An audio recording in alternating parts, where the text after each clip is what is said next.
तुला कळतंय ना माझं वागणं? सगळेच मलाच दोष देत आहेत, पण मी खरं वागते. मागचे 7-8 महिने मी जे करत होते ना, ती फक्त तडजोड होती. पण आता तूच माझी त्या सगळ्या यातनांमधनं सुटका केलीस. मग आता आशूला मी जायला सांगितलं, तर त्यात काय चुकलं माझं? शेवटी ते कितीही झालं तरी तिचं बाळ आहे.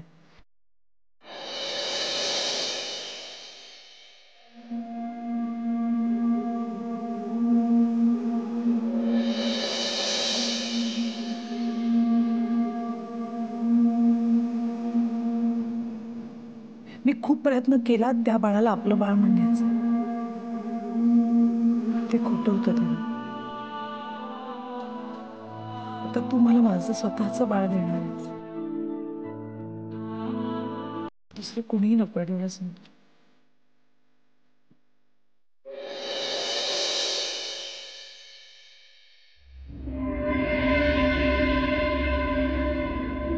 खूप डिस्टर्ब झाली आहे मी मा. अगदी चुकलंय हे नमिताचं. पण त्या दोघांच्या बाबतीत काही बोलायचा अधिकारच उरला नाहीये मला. नमितानी 2 वाक्यात परक केलं मला. आणि दादा तिच्या समोर हतबल आहे तो. नमिताचा दुसऱ्या गायनाकडे जाण्याचा हट्ट एक वेळ मानून घेऊ आपण, पण तिने तुझ्यावर असा थेट आरोप करावा? खूप लागलं ते माझ्या मनाला.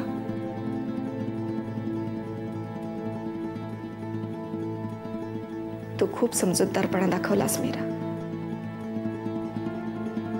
पण तू हर्ट झाली असशीलच ना?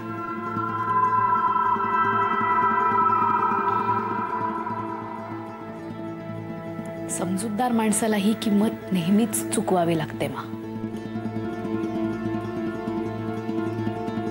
जगात सगळीकडेच. आशू सुद्धा तेच करते. तू कुणाकुणाच्या बाबतीत ही किंमत चुकवणार आहेस? तुझा रोख कळतोय मला, पण पलाशच्या बाबतीत प्लीज तू काहीही बोलू नकोस. पण मीरा, आशूची आणि तुझी गोष्ट वेगळी आहे. आशू समोर दुसरा पर्यायच नाहीये का?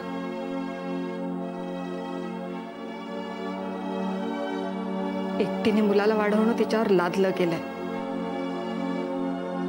पण तुझ्या बाबतीत तसं नाहीये.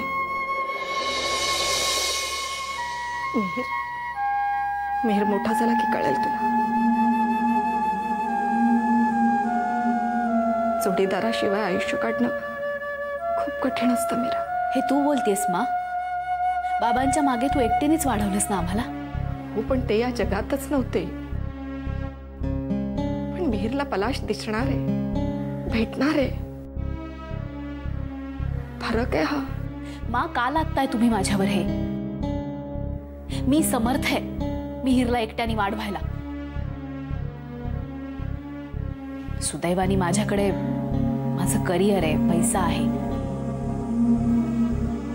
तू आहेस.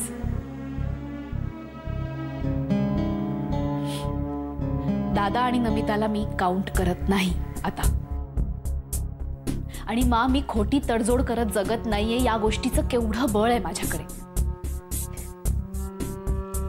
तू किती बोलली नाहीस ना मीरा,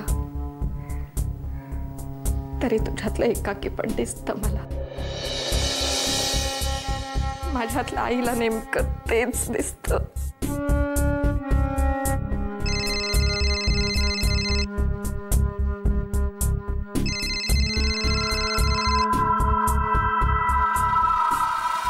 नाही, ऍक्च्युली डॉक्टर, मी कळवायला हवं होतं, पण राहून गेलं गडबडीत. No, I am absolutely fine. काहीच प्रॉब्लेम नाही आहे. ठीक आहे. नाही, तब्येत अगदी बरी आहे खरंच. हो, मी उद्या येते. Thank you and sorry once again.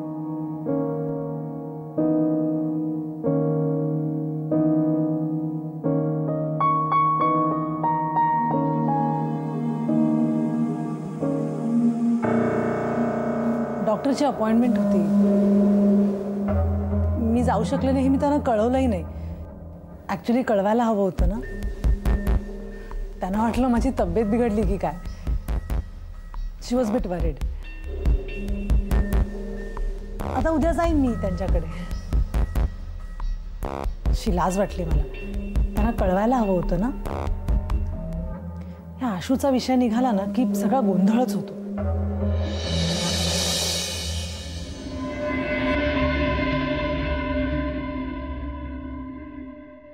काय झालं? गीता, या घरात अश्विनीचा विषय काढायचा नाही ठरलंय ना आपलं. का आता पुन्हा पुन्हा तिचं नाव घेतेस तू? एवढं ओरडण्यासारखं काय झालं? तिच्या नावाचा फक्त उल्लेख केला होता मी. चर्चा करत बसले नव्हते विषय काढून. शुभंकर, तूच मला म्हणतोस ना की तू सारखी हायपर होतेस, पण हल्ली तूच जास्त हायपर होतोस असं नाही वाटत तुला?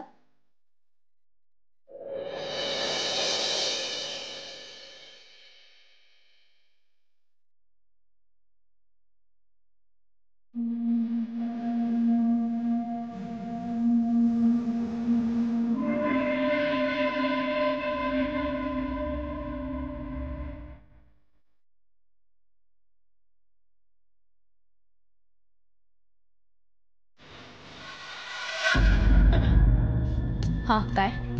मीरा, मला बरं वाटत नाहीये. थोडं फेवरिश वाटतंय. पलाश, मला वाटतं तूही डॉक्टर आहेस नाही? अशा वेळी काय औषध घ्यायचं तेवढं तर तुला नक्कीच माहिती आहे. आणि by the way, me gynaec आहे. तुला डॉक्टरलाच कन्सल्ट करायचं असेल तर एखाद्या जनरल प्रॅक्टिशनरला फोन कर ना. औषध काय घ्यायचं ते मला माहिती आहे. मला तुझा आणि मिहीरचा आवाज ऐकायचा होता म्हणून ते खरं औषध आहे माझं. मिहीर खेळून दमून आला, तो झोपलाय. तू जागी आहेस ना? मग बोल ना थोड्या वेळ माझ्याशी.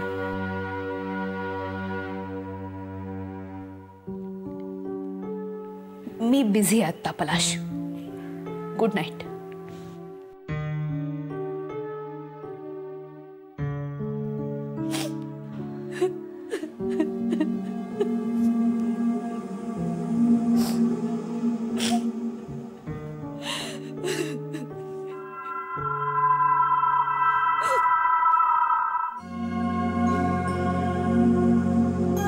एफडी होती ना आपली, त्याचा जो इंटरेस्ट होता तो रिकरिंगसाठी मी ट्रान्सफर केला. मालविका आता 2-4 वर्षात कॉलेजला जाईल. पहिल्याच वर्षी पैशाची चणचण नको. मला वाटतं आता मी सुद्धा दुकानातून आलो ना संध्याकाळी की ट्युशन सुरू करतो. पण आपल्या घरात जमणार आहे का? छोटं आहे घर आपलं. या घर ऍडजस्ट होईल थोडं, त्यात काय. बघ तुम्ही तो वाण्याला सांगितलं तर सामान आणून दे, तोच आला असेल त्याच्या.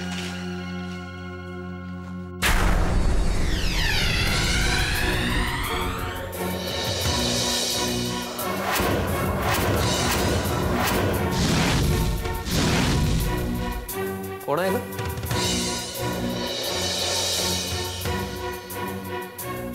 मी आहे दादा.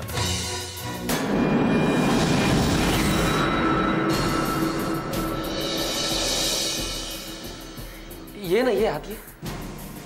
म्हणजे असा एकदम अचानक न सांगता सवरता आलास ना, त्यामुळे आश्चर्य वाटलं आम्हाला. मलाही आश्चर्य वाटलंय बऱ्याच गोष्टींचं इथं आल्यावर. म्हणजे आमच्या लक्षात नाही आलं तू कशाबद्दल बोलतोस. जाऊ दे, आधी तुमची तब्येत कशी आहे ते सांगा. ठीक आहे आता, म्हणजे छान आहे एकदम. तुमचं ऑपरेशन झालं ते बरं झालं.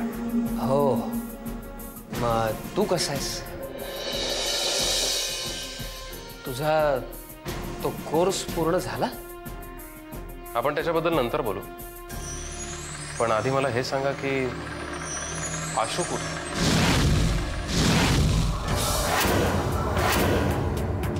आशू अश्विनी बंगलोरलाच आहे ना? बंगलोरला. तुम्ही गेला होता तिच्याकडे? नाही, आम्ही नाही गेलो. म्हणजे फोनवरच बोलणं होतं ना. पण पत्ता असेल ना तुमच्याकडे? नाही म्हणजे माझ्याकडे तिचा जुना पत्ता आहे, नवीन पत्ता तुमच्याकडे असेल ना? आमच्याकडे पण अरे जुनाच पत्ता आहे. पत्ता बदललाय ना पण आता तिचा. पत्ता नाही बदललाय बाई, माणसं बदलले.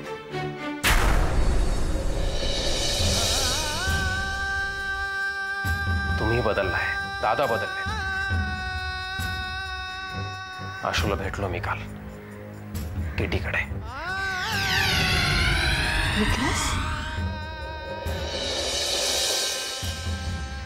तुम्ही सगळ्यांनी मिळून घात केलात माझा. साफ अंधारात ठेवलं मला, फसवलं मला तुम्ही. समीर अरे तसं नाही. बस, मी कुठलीही कथा ऐकायला नाही आलेलो वहिनी. मला खूप त्रास होतोय. अरे मला फक्त माझ्या प्रश्नाचं उत्तर पाहिजे. अश्विनीच्या मुलाचा बाप कोण आहे?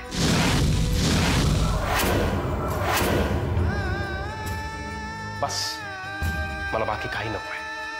समीर, समीर तू जरा शांत हो. अरे तू शांतपणे ऐकलं नाहीस तर मी काय बोलते याचा अर्थच कळणार नाही ना तुला. नाही बहिणी, अर्थ सगळ्यातलाच संपलाय. ठीक आहे, माझ्या प्रश्नाचं उत्तर आता मीच शोधेन आणि मगच माझ्या मनाला शांतता मिळेल.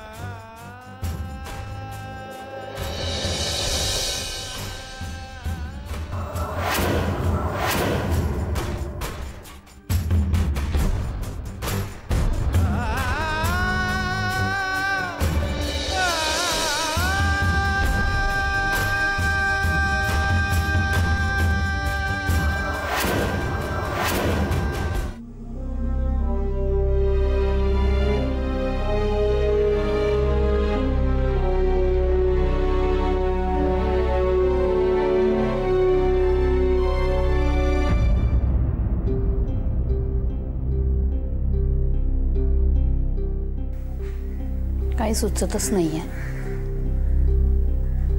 काय होऊन बसले हे सगळं. मी सरळ साध्या स्वभावाची मुलगी, फार उद्ध्वस्त झाले आयुष्य तिचं. इवाना नव्या नवलाईचा संसार सुरू झाला असता. पैसा आणि अमेरिकेचं वय दोन्ही नडलंय. तुम्ही काय, समीर काय, अश्विनी काय, पटकन एखाद्यावर विश्वास टाकता.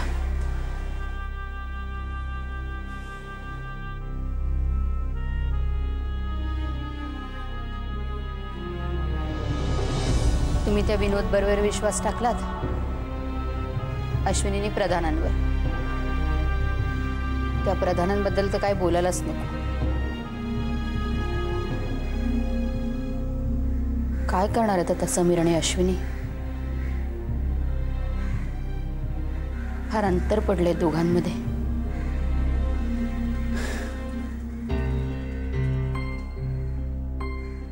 समीरला तर आपल्यावर विश्वासच बसत नाहीये.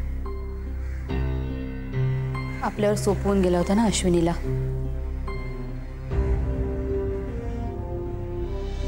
खूप बोलला असेल अश्विनीला.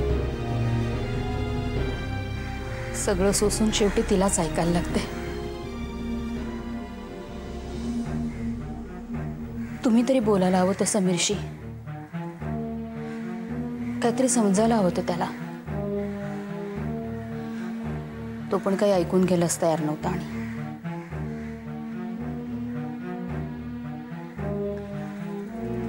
अहो, मी जाऊन येऊ का पुन्हा एकदा अश्विनीकडे? भेटून येऊ तिला? काय वाटते तुम्हाला? अहो,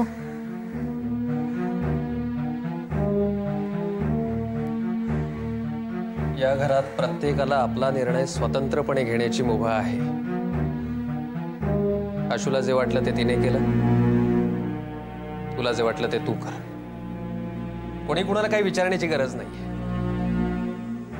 पण माझा निर्णय बदलेल अशी अपेक्षा मात्र कोणी बाळगू नये.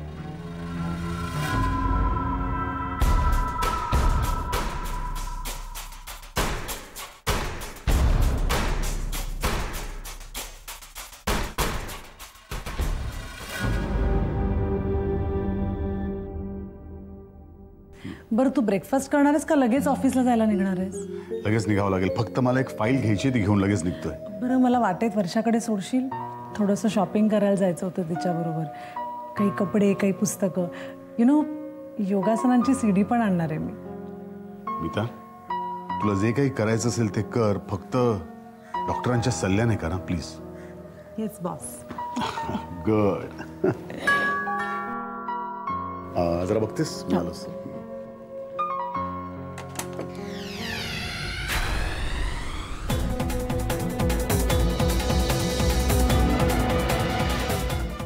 समीर,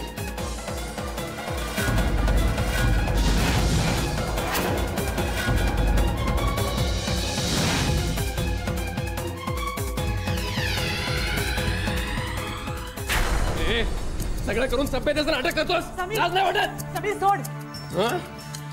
अडचणीत होती, एकटी होती म्हणून नोकरी काय कामाचं निमित्त करून तुझा गैरफायदा घेतला.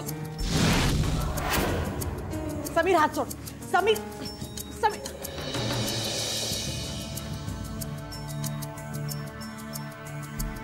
हे बघ समीर, तू हे जे काही आता वागलास ना ते योग्य नाहीये. विसरू नकोस, हे एका सभ्य माणसाचं घर आहे. ए, तू काय रे सभ्यतेचा आव आणतो? सोडणार नाही मी तुला, सोडणार नाही तुला. एक मिनिट, काय ममालीगिरी चालली आहे? सोड त्याला. Watchman, watchman.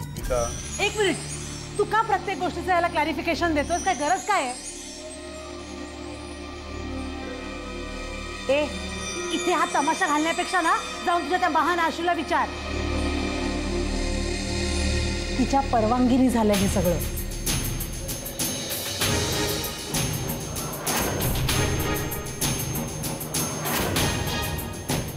तिने लेखी सही दिली आम्हाला, तशी करार केलाय आमच्या बरोबर.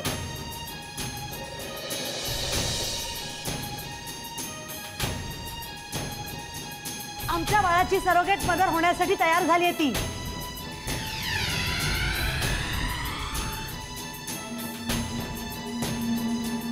आणि त्या बदल्यात आम्ही तिला भरपूर पैसेही दिले. कोणाचे उपकार नाही आहेत आमच्यावरती.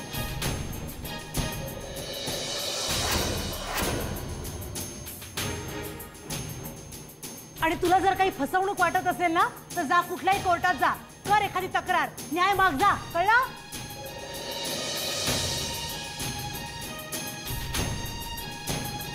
समीर, मला वाटतं तुझा काहीतरी गैरसमज झालाय. आपण जरा बसून बोलूया का प्लीज? काही बोलायची गरज नाही. अशा गुंडांशी बोलण्यात काहीच अर्थ नाहीये. हो, गुंड कोणाला म्हणताय? तुलाच. अंगावर हात टाकतोस म्हणजे काय रे? हो, तुम्ही का मध्ये पडताय? हा प्रश्न माझ्यातला आणि प्रधानांच्यातला आहे. त्यांनी फसवलंय माझ्या आशूला.